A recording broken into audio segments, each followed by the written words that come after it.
And welcome back to Blow Up the Team. Today we're going to be here with the Bengals draft recap, although I think I'm going to go a little bit heavy on the off-season recap for this one, considering how big of an off-season the Bengals had. And the last time I failed to cover a big off-season, I was blown up for it in the comments. So this one's going to be a little bit on the longer side. So I don't really have anything to add other than make sure to like, comment, subscribe, join our Discord, check out our social media in the description, and the link to the clips video, which I will tell you right now, it's actually a Joe Burrow clips video from his 2019 college season where he won the Heisman Trophy because that is the future of your team. And considering all the moves that were made this offseason, who knows what version of your team that you saw last year is going to be back. So there's no reason making all the Bengals fans out there depressed by talking about the 2-14 season they had last season, when we can look at the Yeah, clips of what's to come. I will say though, I think a lot of these models have them at 4 and 12. Now this is sans Joe Burrow, but I don't think I even if they had a big offseason, I'm sorry, the Bengals are in such a mess. I don't believe that they will do. I just don't know. Oh, I have a different opinion. Yes, Um, and I read yes, so let's it's the get into wrong it here. opinion in my opinion. But we'll So so talk about let's it. let's get into it. Let's first talk about last season, so we can talk about in order to understand exactly all that they did uh, in the off season and the moves that they made in the draft. You have to understand first what happened for them last year. So we already talked about 2 and 14. We can brush over that. Let's talk about the offense for a second. They were 26th overall in yardage. Also please note all these rankings. Like if I say the 26th overall in offense, it's based on total yards or yards per game. None of the advanced stats because I do most of the tallying of where they rank in the league based on like actually just going to ESPN stats and kind of counting it out. So there's no advanced stats. Um, but 26th in overall offense, 19th through the air, but that's with AJ Green being hurt, and they had Andy Dalton as their starting quarterback. Um, and that could take away from some of the stats. You could also say they were down early and often, so they were forced to throw the ball more, so it could kind of work both directions there. But 19th is where they ranked. They were 25th on the ground, and they still have Joe Mixon, who they're working on a long-term deal with, as well as Giovanni Bernard. Um, I would expect them to be better than that on the ground this year with good health and a better defense. That again will stop them from being down so early and often. Maybe allow them to actually run the football and not be down 2 touchdowns before you could blink. Um, Unfortunately, they were 30th in scoring, third worst in the league. So they have to be able to put the ball in the end zone at the end of the day. Um, so some notables changes on offense: Tyler Eifert to free agency. So that's going to leave a tight end hole for them. And one of the quick additions that I saw them pick up, which it's actually a rookie. It's not a draft guy, but it's a rookie out of South Florida. His name is Mitchell Wilcox. Um, he obviously when you talk about undrafted free agents, you never really know for sure what you're gonna get. I included him here just because he seems to just be a good athlete and he creates matchup problems. He dropped one pass all of the 2019 season and he's just a smooth route runner. Um, so expect him to be relatively in the deep in the depth charts for now, considering again he was an undrafted rookie.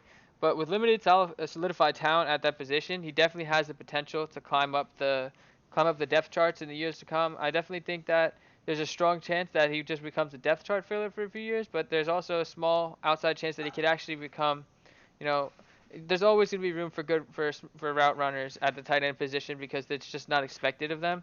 So anytime that there is a guy that has exceptional talent in that way, um, you can look for them to make an impact at some point.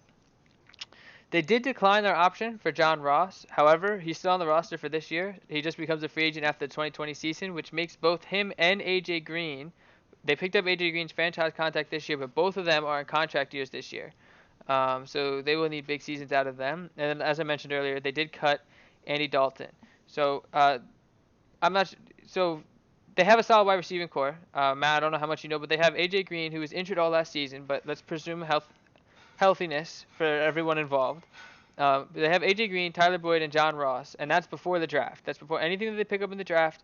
Those are three solid wide receivers that they can you spread the field out with, give Joe Burrow some targets. AJ Green obviously when healthy, when right, he has the potential to be one of the best wide receivers in the league. So you're giving Joe Burrow a lot of talent to get the ball to. But quickly about the defense, they finished 29th in overall defense, 21st against the pass, 32nd against the run, which was worse than the league against the run. So that's going to be the big thing that they're going to need to improve on this year, or one of the big things. They were also 24th in points allowed. They cut Drake Kirkpatrick, he was injury prone. He never fully developed, but he was still a good starter for them. And they also cut B.W. Webb. But this is where the Bengals turned it around for me. So for a lot of years, the criticism against the Bengals is that they've just been kind of unwilling to go out and spend in the off season. They never really seemed like they were willing to go out and make the big splash to try to really go and win now. I don't know if it was that they felt they didn't have the roster to go and win now or exactly what it was, but they never really seemed to be at the forefront of the free agents market. That is until this year, where they went out and I believe in the span of a week, spent $115 million on 6 new defenders for this defense. They signed DJ Reader, who was formerly a Texan, to a 4-year, $53 million contract. He flashed lots of potential as a run stopper, which is obviously much needed, and he's still a young player. He's only 26 years old. So this was almost completely unprecedented for the Bengals to go out and spend that kind of money, especially on defense. And then they followed that up with signing Trey Waynes to a 3-year, $42 million contract. Lots of talent. He's a cornerback from, I believe he played Minnesota last season. But he's got lots of talent. He doesn't have a ton of interceptions, but he sticks with the coverage well, and he has potential to make the play on the ball. And he's, again, only 27.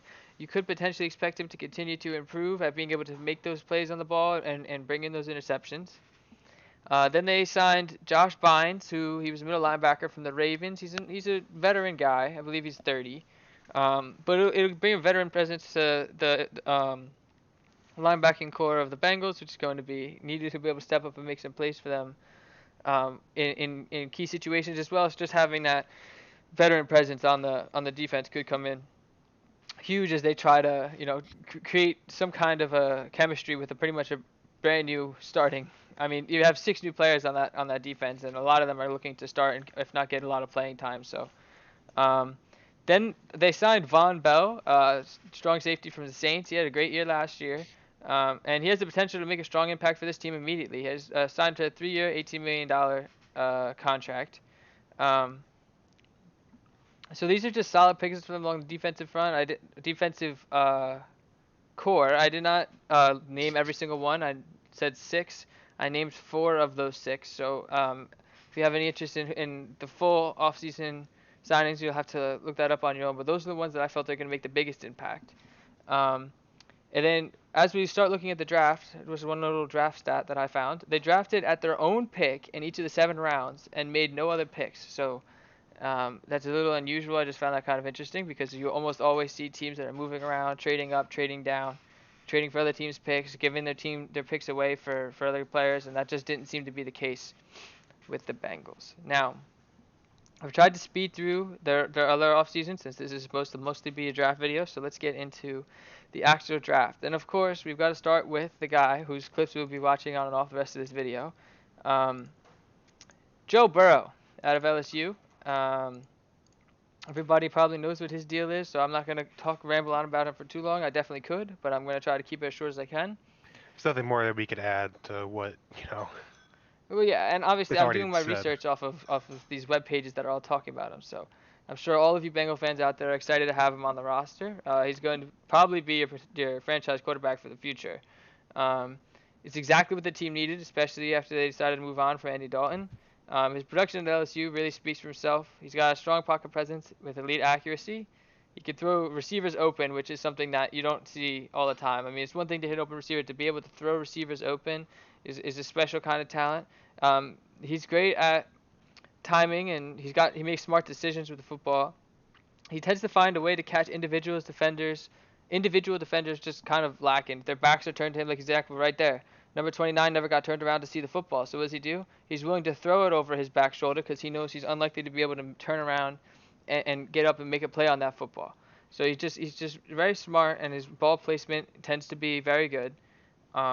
He's got, and on top of all that, he's got athletic ability to be able to get outside the pocket. He's almost certainly going to be starting at QB week 1.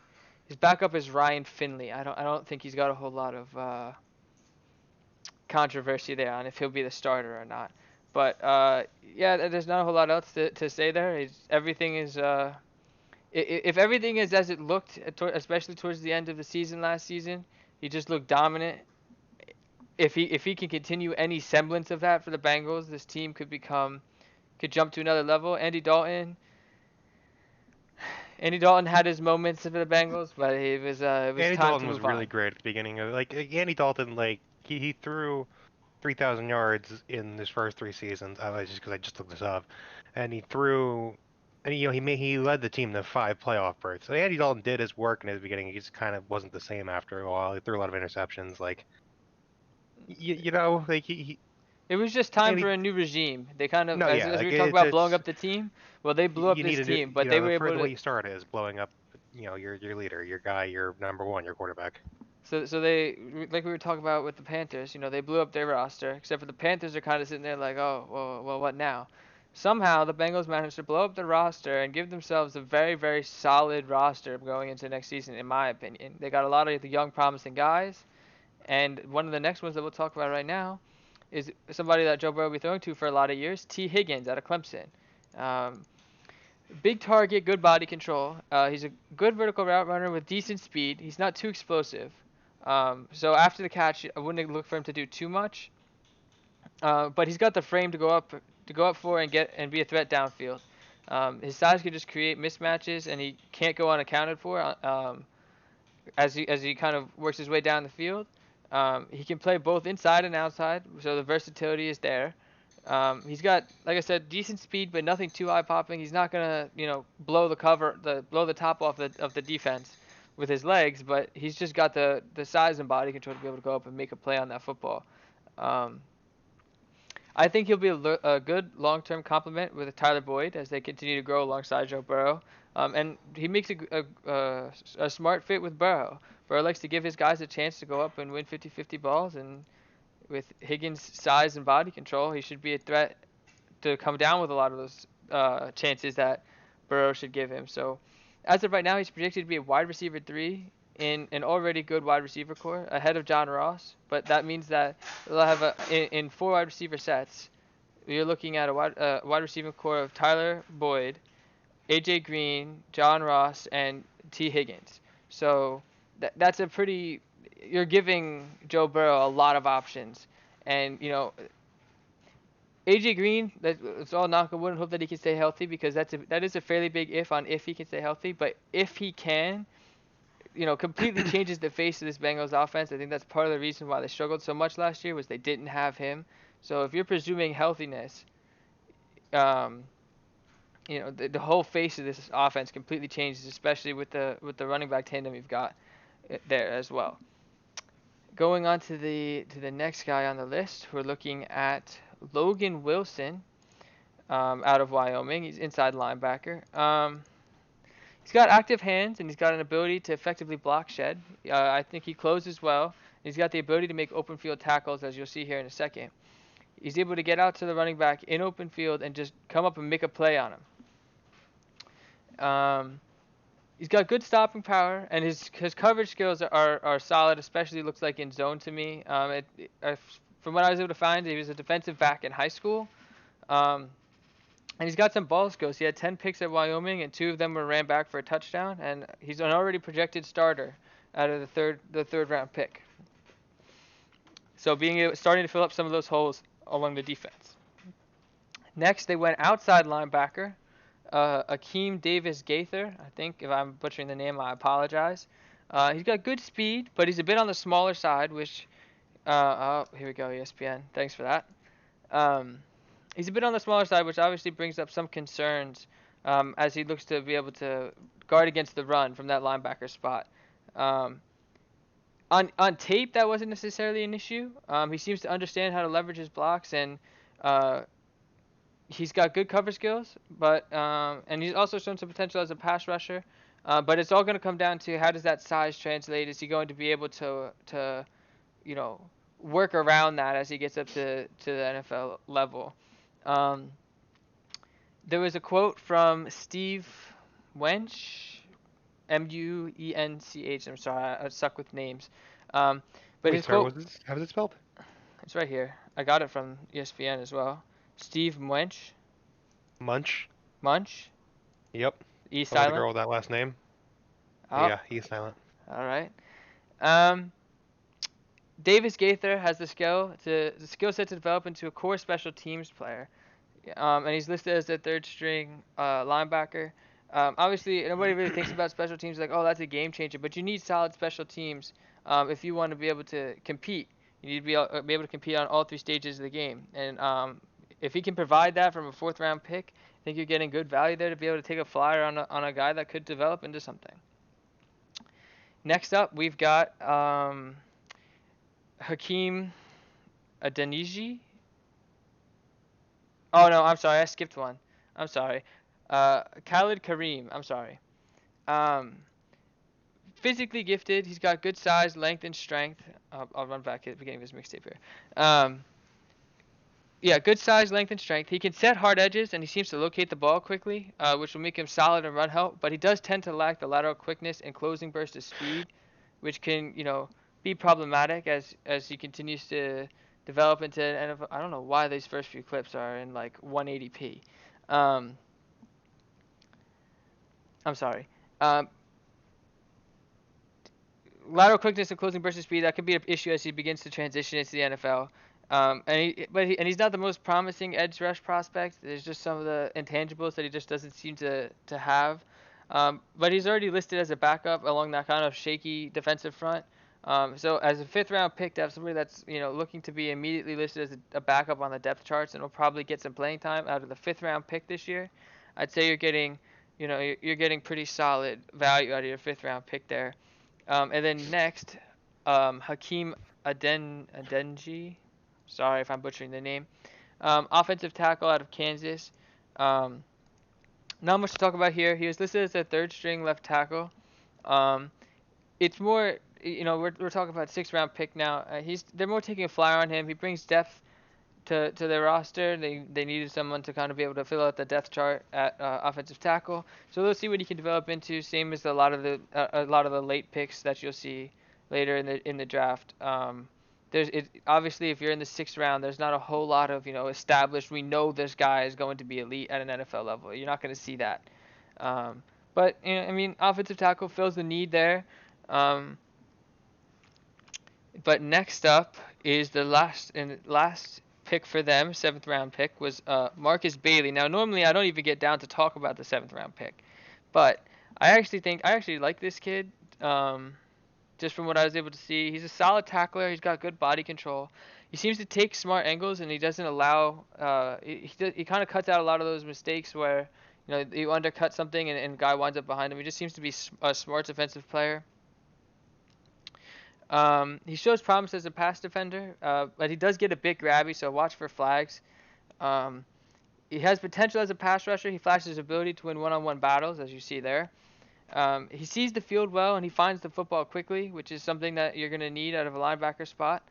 Um, he's listed as a backup linebacker, which, again, that's insane value for a seventh-round pick. To have somebody that you think is ready to come in and get any kind of playing time as a seventh-round pick is a good sign. He's got some talent. I think I said I liked him, and I'm not saying that he's going to become a star in the league, but I think that he has the potential to actually be impactful for that defense this year, which says a lot actually about how the Bengals are looking for from last year, but they got a lot of promising young talent on this roster. So just really quickly, I'll round it out. So there are other undrafted free agents that were picked up in free agency. I've talked about a few of them already. Mitchell Wilcox, who I brought up before. But they also picked up Devois Whaley, who was running back out of Arkansas. Scotty Washington, who's a wide receiver out of Wake Forest, as well as Trey Deshawn, who's a defensive tackle out of Kansas State. All four of those guys are rookies, undrafted rookies, excuse me. who were signed to the roster. So they've just got a really, really young, talented list of guys that have a lot of potential. And I think that that's everything that you could ask as a Bengals fan. I think that's everything that you could ask for them to do this year. They repositioned well. They weren't afraid to go out and spend money on getting young talent that they can build around for years to come. They've positioned themselves as well as you could possibly ask them to position themselves. They had the number one overall pick for a reason, 2-14. And I saw some articles about it, and I don't disagree of them being a sleeper playoff team. Um, I'm not saying that they 100% will make the playoffs. I'm not even saying I favor their odds of making the playoffs. But I'm just saying that this, on paper, if everything were to go right for this team, they are good enough to challenge for a playoff spot, which is something that could not be said about them for the past few years. So, as a Bengals fan, I think that they've done everything that you could possibly ask for them to do for you, to set you up for you know everything that you could possibly want going forward. They've given you uh, budding young talent to look at, and they'll be good this year. They'll have some flashes this year that you'll be able to see, and you'll be able to point out and say, hey, look, they're going to be something. And then they've given you guys that are signed for 3-4 years that you'll be able to watch develop and maybe even turn into a playoff contender in 3 or 4 years. Which obviously I'm getting ahead of myself. We have to see how all these guys how all their games transmit to the NFL. But you know the Bengals went from one of the worst teams in the league with not really any young talent that they were developing. You didn't know what they were going to do with the Andy Dalton quarterback situation. Whereas now they've got themselves a franchise quarterback. They've got themselves a solid young core. And if they can stay healthy, this team has a chance to really bud over the next few years and turn into a really really solid team. So this draft grade is only a draft grade. It's not on the rest of the off season. Um, so keep that in mind. But um, if we come back, I mean, they hit all their needs. I mean, they did everything that they could possibly do with their 7 picks that they had. Um, they went out, they got a franchise quarterback, they got him a young wide receiver that he can build chemistry with and kind of continue to grow with. And they started filling in holes along that defense. And I think each and every one of the guys that they picked on the defensive side, even as you got into later rounds, have potential. They've shown splashes. I really like this draft for the Bengals. So honestly, I don't see a pick that I look at and I say, well, I don't know about that pick. I think that they did a very good job from top to bottom. So I'm actually going to give the Bengals an A for a draft grade. I think that they did everything that you can ask of them. I think that they gave you a lot of promise for years to go, and I think they positioned themselves very, very well given the horrid position that they were in for the past few years. Do you have an I mean, opinion on my opinion uh, now that I've I agree the draft was really good from them, but I'm sorry, I think you're overselling how good they're going to be this year. I didn't say. I said if everything goes right. I didn't say I promised it. I didn't say I was even Yeah, betting now on here it. come, but realistically, like I don't think they're going to be 4-12 bad. I think 4-12 is way under selling That this was team. also 4-12 simulated with Andy Dalton Yeah. at quarterback. But that also had Andy Dalton, throwing 2,000 yards. So like I Here's what think I'll that the move say. they made are smart, but I don't see. I think it's a and it's still going to be significantly better than last year. I think they're going to be overall they maybe not as much tank bowl this season. So obviously the But Ravens are going to win that division. So we're talking about the Bengals fighting for a wild card spot, right? Let's just agree with that now. You don't have any arguments with that, do you? no, Okay. So the Ravens were just marked down. Who knows how Big Ben comes back from injury for the Steelers? The Steelers were up and down a lot last season. That defense came out of nowhere, but we don't know if they can repeat that again. So there's a lot of question marks there. We already know that the Browns are question marks from top to bottom, right? You've got okay. hmm We'll say that AFC South probably. I would say Texans probably. With the Titans, maybe Titans then will be in there kind of challenging for a wild card spot.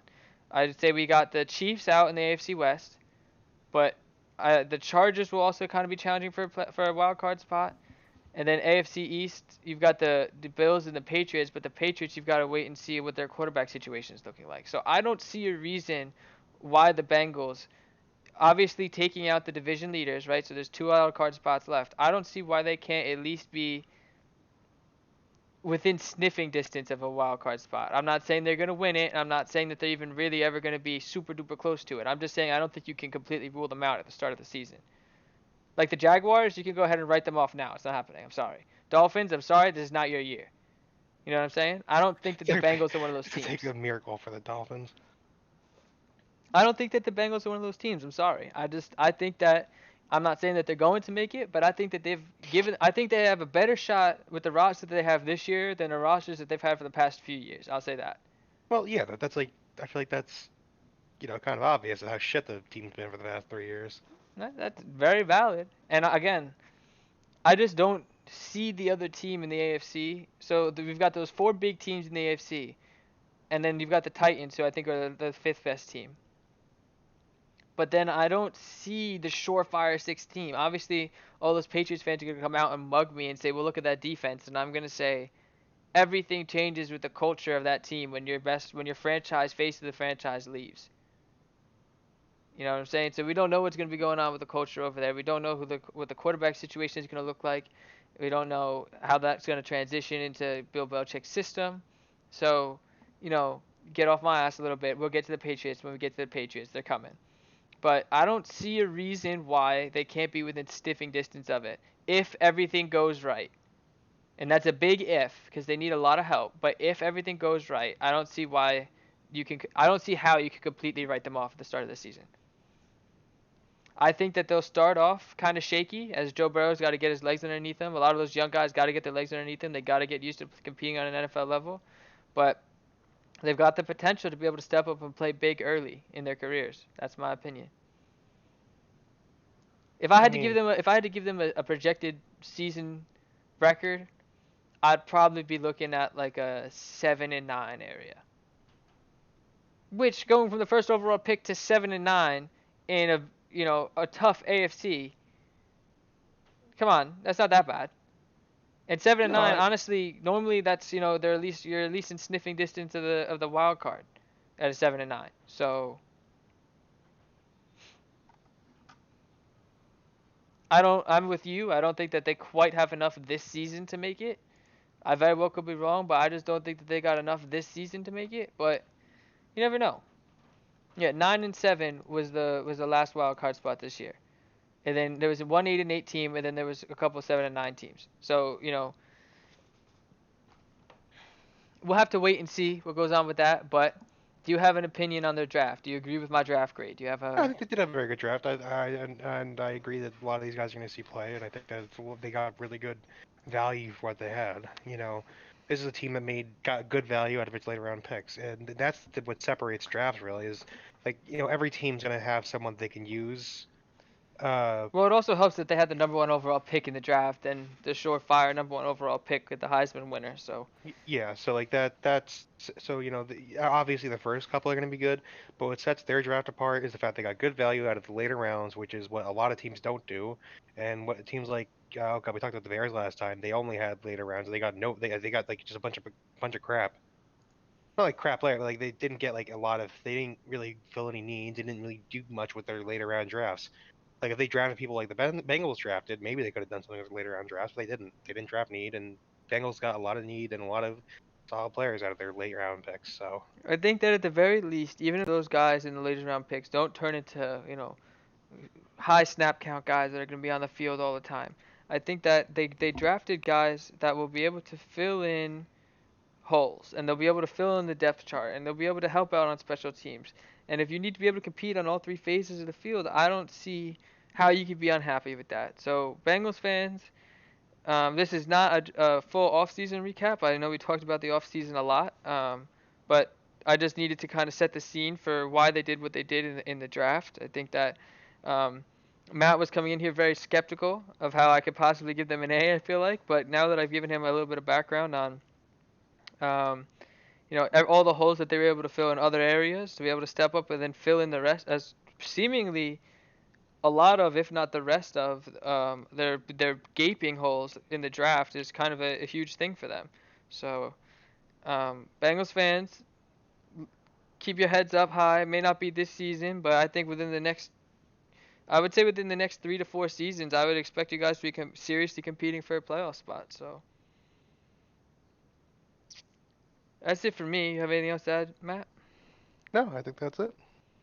All right. So then, with that being said, tomorrow he's got the Cincinnati Reds, I believe.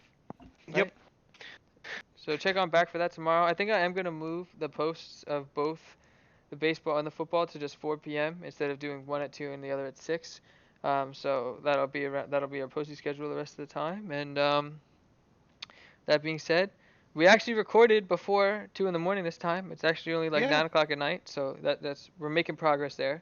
Um, in terms of what's on the screen, make sure to comment down below or join our Discord and talk to us. We're trying to figure out what the best way, what the best setup is for us. So, uh, but yeah, like, comment, subscribe, join our Discord, check out our social media, and we'll see you next time. Peace.